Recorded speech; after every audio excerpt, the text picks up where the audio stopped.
एक निराश air traffic controller अपनी नई मिली क्षमताओं का इस्तेमाल अपनी गर्लफ्रेंड को वापस पाने के लिए करता है। Lakhs air traffic control tower में मैक्स एक विक्रेता से सैंडविच खरीदता है जो व्यस्त कर्मचारियों को लंच पर बेच रहा है। काम के बाद वह अपने कार के पास पार्किंग लॉट में जाता है, जहां वह दो किशोरों को देखता है जो दूसरी गाड़ियों को चाबी से खरोंच रहे हैं। सौभाग्य से वह सही समय पर वहां पहुंच जाता है। इससे पहले कि वे उसकी कार तक पहुंचते तो मैक्स उन किशोरों को डराकर भगा देता है। घर लौटते समय वह सनरूफ खोलता है, लेकिन हैंडल टूट जाता है।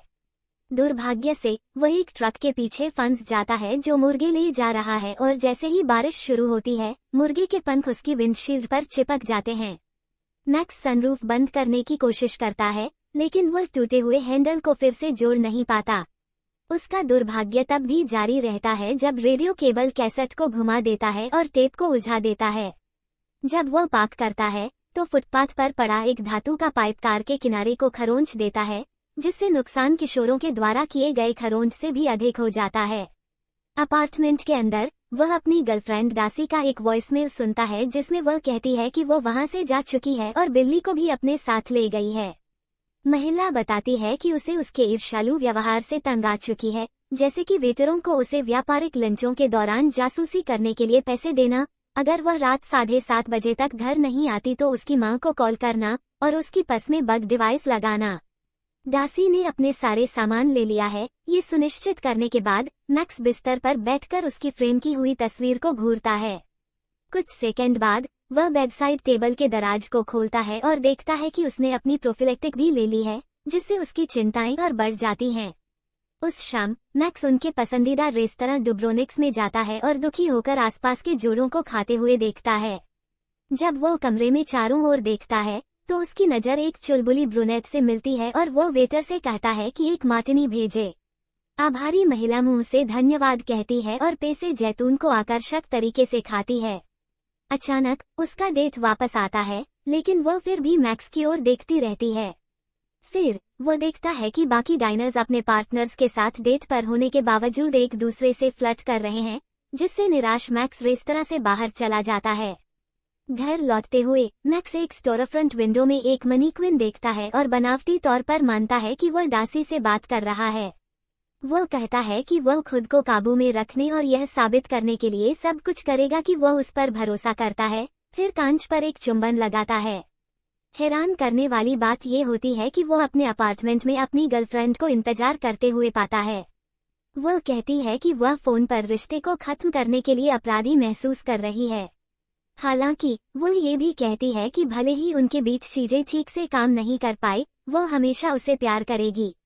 ये देखते हुए कि यह सही करने का एक अवसर है, मैक्स कहता है कि वह जानता है कि उसने हाल ही में डासी से संवाद नहीं किया है, लेकिन जब वो उसे वापस जीतने के लिए शब्द नहीं खोज पाता तो डासी निराश होकर वह चला जाता है।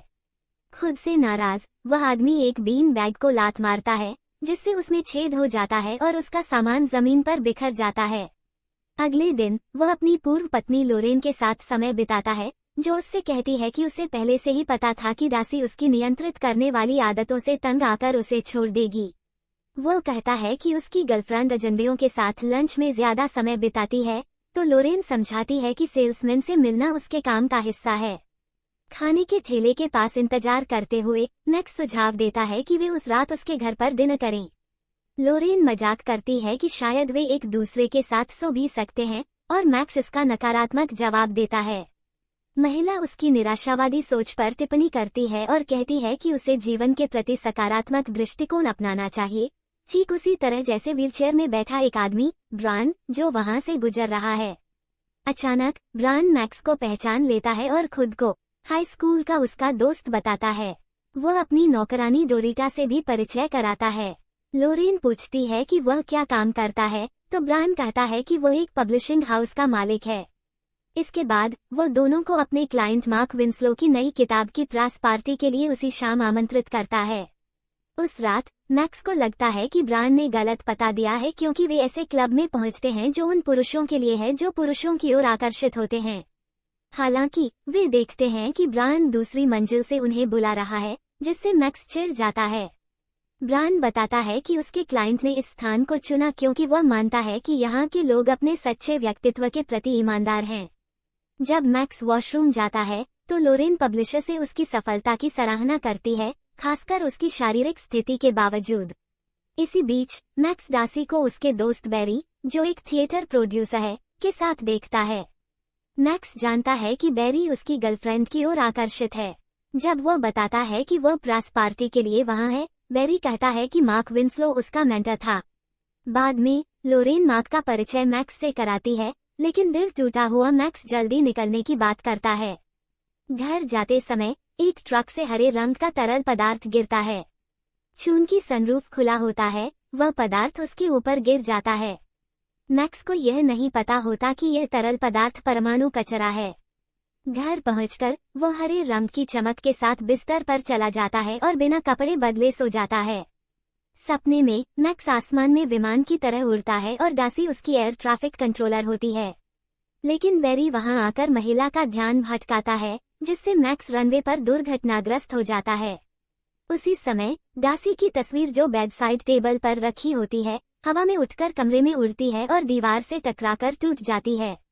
अगले दिन मैक्स की कॉफी का मग हर बार उसकी पहुंच से फिसल जाता है जब वो उसे उठाने की कोशिश करता है। अचानक रसोई के सभी सामान हिलने डुलने लगते हैं, जिससे वह डर जाता है। बाद में ब्रायन देखता है कि मैक्स परेशान लग रहा है और पूछता है कि क्या वह इस बात से नाराज है कि उसने पिछली रात लोरेन के साथ रात बिताई। मैक्स कहता है कि उसे परवाह नहीं है कि दोस्त उसकी पूर्व पत्नी को डेट कर रहा है। फिर वह बताता है कि कैसे उसने अपने घर में चीजों को अपने आप चलते देखा। लेकिन व्हीलचेयर पर बैठे ब्रायन को लगता है कि वो बस परेशान है, ब्रेकअप और अपार्टमेंट को बर्बाद कर दिया। शॉवर लेते समय साबुन का टुकड़ा मैक्स के हाथों से फिसलकर लिटर बॉक्स पर गिर जाता है। ये देखने के लिए कि क्या उसके पास टेलीकिनेटिक शक्तियां हैं, वह साबुन को सिंक में ले जाता है और अपने मन से नल का पानी खोलता है। उस रात वह अकेले एक रेस्तरां में भोजन करता है और निश्चलता से अपनी नई शक्तियों का उपयोग करके टेबल पर चीनी के टुकड़े रखता है। कुछ ही क्षण बाद डार्सी और बैरी अंदर आते हैं और स्थिति जल्दी ही अजीब हो जाती है। जब दोनों अपनी टेबल पर बैठते हैं तो रंगमंच के निर्माता उस अकेले आदमी के पास जाते हैं और कहते हैं कि महिला में उसकी रुचि सिर्फ दोस्ती है। हालांकि वो ये भी कहते हैं कि जैसे ही मैक्स स्वीकार करेगा कि रिश्ता खत्म हो चुका है, डार्सी अपनी जिंदगी को आगे बढ़ाने में उतनी ही तेजी से सक्षम होगी। जब वह अपनी टेबल पर लौटते हैं तो बैरी घमंड से महिला के हाथ पर अपना हाथ रखता है, लेकिन वह इंडिफरेंटली अपना हाथ हटा लेती है और बाथरूम चली जाती है। घमंडी आदमी के साथ खेलने के लिए मैक्स अपनी शक्तियों का इस्तेमाल करके बैरी की नाक से खून बहा देता है। पहले रंगमंच का निर्माता इसे हल्के में लेता है और कहता है कि यह कुछ गंभीर नहीं है। हालांकि जब खून टेबल पर पूरे में फैल जाता है तो वेटर उसे अस्पताल ले जाने का आग्रह करते हैं। जब डार्सी लौटती है तो मैक्स स्थिति समझाता है और उसे टैक्सी खोजने की पेशकश करता है ताकि वह घर जा सके। फुटपाथ पर वह उससे वापस लेने की विनती करता है, लेकिन वह शक करती है कि क्या वह कभी अपनी नियंत्रित करने वाली आदतों को बदल सकेगा। अंततः वह कहती है कि वह उसे कल कॉल करेगी, संभवतः एक डेट के लिए। महिला जब कैब में बैठती है तो वे एक जोशीला चुंबन साझा करते हैं। अगले दिन मैक्स डार्सी को कॉल करता है, जो कहती है कि वह बाहर नहीं जा सकती क्योंकि उसने बैरी से वादा किया था कि वह आज रात उसका बैले देखेगी। अपने गुस्से में वह अवचेतन रूप से विमान की एस्ट्रे को कमरे के पार उड़ाकर दीवार से टकरा देता है, जिससे उसका सहकर्मी आश्चर्यचकित हो जाता है। उस शाम मैक्स दर्शकगण में बैठता है और अपनी शक्तियों का इस्तेमाल करके शो को खराब करता है, जिससे प्रमुख नर्तक मंच से फिसलकर नकली पृष्ठभूमि में गिर जाता है और उसका कपड़ा फूल जाता है। दर्शक निराश होकर बड़बड़ाते हैं और बैरी शर्म से अपने हाथों के पीछे चेहरा छिपा लेता है। रात को बाद में रंगमंच का निर्माता महिला को घर छोड़ने के बाद पूछता है कि वो उसे अपने अपार्टमेंट में क्यों नहीं आने देती। तो डार्सी उसे याद दिलाती है कि भले ही वह जानती है कि वो उससे आकर्षित है, लेकिन वह वैसा महसूस नहीं करती। दरवाजे पर महिला पीछे मुड़कर उस व्यक्ति पर हमला करती है, क्योंकि उसे लगता है कि वो एक दरिंदा है जो उसे हमला करने के लिए आया है। जब उसे एहसास होता है कि वह मैक्स है तो वह माफी मांगती है और उसे अंदर आने के लिए आमंत्रित करती है। कुछ मिनटों बाद दोनों शारीरिक संबंध बनाते हैं और आदमी अपनी शक्तियों का इस्तेमाल करके डार्सी को संतुष्ट करता है। हालांकि अपनी प्रेमिका को पूरी तरह से संतुष्ट करने के बाद वह पछताता है और कबूल करता है कि जो संवेदनाएं उसने अनुभव की थीं, वे कृत्रिम थीं। महिला सोचती है कि उसे आराम करने के लिए समय चाहिए और बताती है कि लॉरेन ने उन्हें ब्रायन के बीच हाउस में कुछ दिन बिताने के लिए आमंत्रित किया है। ड्राइव के दौरान मैक्स अपनी नई शक्तियों के बारे में खुलकर बात करने की कोशिश करता है, लेकिन प्रेमिका इस विषय को नकार देती है क्योंकि वह टेलीकिनेसिस में विश्वास नहीं करती। जल्द ही वे गंतव्य पर पहुंचते हैं और जब डासी यह बताती है कि लॉरेन हाल ही में कितनी खुश दिखाई देती है, तो वह कहती है कि यह इसलिए है क्योंकि वह प्यार में है। रसोई में पूर्व पत्नी प्रेमिका को डोरिटा से मिलवाया जाता है। फिर जादू टोना करने वाली नौकरानी मुर्गे के अंदरूनी अंग निकालती है, उनके उभारों को देखती है और कहती है कि इस सप्ताहांत घर में कुछ पागलपन होने वाला है। बैठक में प्रकाशक दोस्त से पूछता है कि क्या वह अब भी चीजों को हिलते हुए देखता है। दोस्त जवाब देता है कि अब वह अपने दिमाग से चीजों को हिला रहा है। कुछ ही क्षणों में महिलाएं अपने पे लेकर वापस आती हैं और मैक्स पूरा गिलास एक ही बार में पी जाता है। फिर लॉरेन मेहमानों को उनके कमरे में ले जाती है और वह आदमी तुरंत बिस्तर पर लेट जाता है। इसी बीच मार्क आता है और रसोई की ओर जाता है, जहां वह परेशान डोरिटा को अनुचित ढंग से छूता है। बाद में अहंकारी आदमी जोड़े को देखता है और जोर देकर कहता है कि वे नौकरानी के कमरे में रहें क्योंकि जब भी वो बीच हाउस में होता है वो हमेशा अतिथि कक्ष में सोता है। बहस के मूड में न होने के कारण मैक्स उनके सामान को पकड़ता है और कहता है कि उसे डोरिटा के कमरे में रहने में कोई दिक्कत नहीं है। जाने से पहले मार्क स्पष्ट करता है कि उसने उसे कमरा बदलने के लिए मजबूर नहीं किया क्योंकि वह कमजोर है, बल्कि इसलिए कि वह सही है। आखिरकार लॉरेन जोड़े को डोरिटा के कमरे में ले जाती है और देखती है कि वो जादू टोना के औपचारिक वस्तुओं से भरा हुआ है। मैक्स एक प्रेम गुड़िया उठाता है और पूर्व पत्नी बताती है कि नौकरानी इसका उपयोग करती है क्योंकि वह माली से प्यार करती है। डोरिटा आती है और गड़बड़ी के लिए माफी मांगती है। फिर वह बिस्तर के पास बैठकर अपना पालतू इगुआना निकालती है। जाने से पहले वह जोड़े से कहती है कि अगर वे एक चूहा देखे तो उसे नुकसान न पहुंचाए क्योंकि वह रैंडी है और घर में रहता है। जब डासी खिड़की खोलने में मुश्किल महसूस करती है तो मैक्स अपनी शक्तियों का उपयोग करके उसकी मदद करता है।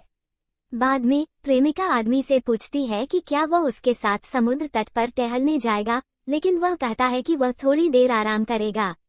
उसके जाने के बाद मैक्स फर्श पर एक सफेद चूहे को दौड़ते हुए देखता है और अपनी टेलीकिनेसिस का उपयोग करके उसे हवा में निलंबित कर देता है। समुद्र तट पर लेखक अपने गले में टेप रिकॉर्डर में शब्दों और वाक्यांशों को रिकॉर्ड करता है। फिर जब वह डासी को देखता है तो वह उसके पास जाता है और एक चिकित्सक के रूप में अपना अनुभव साझा करने की पेशकश करता है ताकि वह मैक्स के साथ अपने रिश्ते के अंत को समझ सके। हालांकि महिला विनम्रता से इनकार करती है और कहती है कि वह और उसका प्रेमी अपनी समस्याओं को एक साथ सुलझा लेंगे। इस बीच जब परेशान आदमी डोरिटा के कमरे की खिड़की बंद करता है तो वह देखता है कि मार्क उसकी प्रेमिका के साथ फ्लर्ट कर रहा है। बाद में डासी रसोई में ये देखने जाती है कि क्या नौकरानी को रात के खाने की तैयारी में मदद की जरूरत है। फिर डोरिटा कहती है कि उसने मैक्स का ऑरा देखा, जिसे वह हरे रंग में पीले धब्बों के रूप में वर्णित करती है, और महिला को अपने प्रेमी पर नजर रखने की चेतावनी देती है। शयन कक्ष में बीमार आदमी बिस्तर पर खाली नजरों के साथ बैठा होता है, जबकि विभिन्न खिलौने और चीजें उसके आसपास हवा में तैर रही होती हैं। जब डासी दरवाजा खोलती है तो वह अपने ध्यान से बाहर आ जाता है और पूछता है कि मार्क के साथ उसकी बातचीत कैसी रही। आदमी की जलन महसूस करते हुए वह उसे आश्वस्त करती है कि उसे चिंता करने की जरूरत नहीं है क्योंकि वह लेखक की ओर आकर्षित नहीं है। कुछ क्षण बाद वह मैक्स के चेहरे को घूरती है और कहती है कि उसका ऑरा हरे रंग में पीले धब्बों के साथ चमक रहा है। चिंतित होकर वह आईने की ओर दौड़ता है और देखता है कि वह सही कह रही है। हालांकि केवल वही बदलाव देख सकता है और महिला जोर देकर कहती है कि वो सिर्फ मजाक कर रही थी। डासी जब रात के खाने के लिए तैयार होती है तो मार्क उसे अपने कमरे में बुलाता है, जहां वह उसे लुभाने की कोशिश करता है। कृपया टॉवल को अपनी कमर से गिराकर यह स्वीकार करता है कि उसे वो महिला आकर्षक लगती है। हालांकि वो महिला उसकी बातों को अनदेखा कर देती है और जाने के लिए मुड़ जाती है। दुर्भाग्यवश मैक्स उसे लेखक के कमरे से बाहर जाते हुए देख लेता है और सोचता है कि उसने उसके साथ धोखा किया है। डिनर के दौरान मार्क दूसरों को थेरेपिस्ट के दृष्टिकोण से बिना मांगे सलाह देता है। जब वो मजाक में कहता है कि मैक्स उससे अपने शक्तियों के जरिए आलू पास करे, तो परेशान मैक्स को एहसास होता है कि ब्रांड ने लेखक को उसकी गोपनीय बातें बता दी हैं। मार्क आगे कहता है कि मैक्स को ध्यान का केंद्र बनना पसंद है, इसीलिए वह अपनी बनाई हुई बीमारी के बारे में सबको बता रहा है। फिर वह मैक्स की प्रेमिका को एक विजिटिंग कार्ड देता है ताकि वह अपने परेशान प्रेमी से निपटने में मदद ले सके। अचानक झुंझलाए हुए मैक्स अपनी शक्तियों का उपयोग करते हुए कार्ड को आग लगा देता है। हैरान लेखक उस आग को अपने पानी के गिलास में बुझाता है और सभी लोग सोचते हैं कि यह कैसे हुआ। इसके बाद मैक्स अपनी टेलीकिनेसिस का उपयोग करके मार्क की कुर्सी को हवा में उठा देता है, ये साबित करते हुए कि वो अपनी शक्तियों के बारे में झूठ नहीं बोल रहा था। जब नौकरानी डाइनिंग रूम में आती है और हवा में लटकते हुए आदमी को देखती है, तो वह 2 मकई के भुट्टों से क्रॉस बनाती है और दरवाजे की ओर पीछे हटने लगती है। कुछ ही पलों बाद मैक्स डरे हुए आदमी को दीवार के पार खींचता है और उसे मेज पर पटक देता है। लेखक के माथे पर एक चुंबन देने के बाद मैक्स उसे कई बार घुमाकर मैश किए हुए आलू की प्लेट पर गिरा देता है। शर्मिंदा मार्क उठकर घर से बाहर चला जाता है। फिर मैक्स खुद को कमरे में वापस जाने का बहाना बनाकर चला जाता है और डासी उसका पीछा करती है। जब ब्रांड कहता है कि उन्हें मैक्स को फिर कभी बीच हाउस में नहीं बुलाना चाहिए, तो लॉरेन असहमत होती है क्योंकि उसे पता है कि मैक्स ऐसा व्यक्ति नहीं है। हालांकि जब वे दूसरी मंजिल से चीजों के गिरने की आवाजें सुनते हैं, तो वह अपना विचार बदल देती है और सहमति देती है कि मैक्स को फिर कभी नहीं बुलाना चाहिए। बाद में परेशान लेखक समुद्र में चला जाता है, लेकिन लॉरेन उसे समझाती है कि जिंदगी जीने लायक है, खासकर क्योंकि उसने अभी नई कार खरीदी है। इस बीच डासी मैक्स को बिस्तर के ऊपर हवा में तैरते हुए पाती है और जब वह उसे छूने की कोशिश करती है, तो वह चिल्लाता है कि उससे दूर रहे। मैक्स रोते हुए कहता है कि उसने अपनी प्रेमिका को वापस पाने का आखिरी मौका गंवा दिया। फिर वो अपने सिर पर फूलदान गिराकर खुद को सजा देता है। कुछ ही मिनटों बाद डासी रसोई में दौड़कर डोरिटा से मदद की भीख मांगती है। शुरुआत में नौकरानी मना कर देती है, ये डरते हुए कि वे शायद किसी राक्षस से सामना कर रहे हैं, लेकिन जब प्रेमिका डॉक्टर को बुलाने की धमकी देती है, तो वुडू जानकार अंततः मदद करने के लिए तैयार हो जाती है क्योंकि उसे डर है कि एक अनजान डॉक्टर और नुकसान कर सकता है। इसी समय मार्क अपनी कार से पिस्तौल निकालकर बदला लेने के लिए तैयार होता है। बेडरूम में डोरिटा उस व्यक्ति के शरीर से राक्षस को डराने की कोशिश करती है। हालांकि मैक्स दीवार पर रेंगना शुरू कर देता है, इसलिए नौकरानी बिस्तर के चारों ओर एक विशेष पाउडर छिड़कती है ताकि उसे रोक सके। महिलाओं की हैरानी के लिए वह व्यक्ति घुटनों के बल बैठकर उस पदार्थ को सूंघ लेता है। जब मैक्स डोरिटा को हवा में लटका देता है, तो मार्क कमरे में घुसकर उस पर गोली चलाता है। हालांकि टेलीकिनेटिक मैक्स गोली को रोक देता है और लेखक को छत के आर पार फेंक देता है। फिर मैक्स अटारी में चढ़कर खिड़की के जरिए छत पर पहुंचता है। डासी अपने प्रेमी का पीछा करती है, जो एंटीना पकड़े हुए होता है, और उससे विनती करती है कि वो कुछ भी गलत ना करे क्योंकि वो उससे प्यार करती है। फिर मैक्स कहता है कि वो एक राक्षस बन गया है और जब वो महिला को अन्य पुरुषों के साथ देखता है, तो उसे गुस्सा आता है और वो बुरा करने लगता है। इसलिए वो उससे पूछती है कि अगर वो उससे प्यार नहीं करती तो वह छत पर क्यों जाती। आखिरकार ये बात मैक्स को मानने के लिए मना लेती है। अचानक बिजली एंटीना से टकराती है, जिससे रसोई का टीवी चमकने लगता है। कुछ ही क्षण बाद एक हरे रंग की रोशनी की किरण डोरिटा की ओर बढ़ती है और उसे जमीन पर गिरा देती है। छत पर ये जोड़ा एक भावनात्मक सुलह के दौरान गहरा चुंबन साझा करता है और वे रेंडी नामक चूहे को देखते हैं। जब एक अदृश्य ताकत चूहे को चिमनी से नीचे ले जाती है, तो डासी पूछती है कि क्या उसके प्रेमी ने ये किया, और वो कसम खाता है कि यह उसने नहीं किया। इस बीच रसोई में डोरिटा एक कुर्सी पर बैठी अपनी नई मिली शक्तियों का उपयोग करके घर के काम करती है।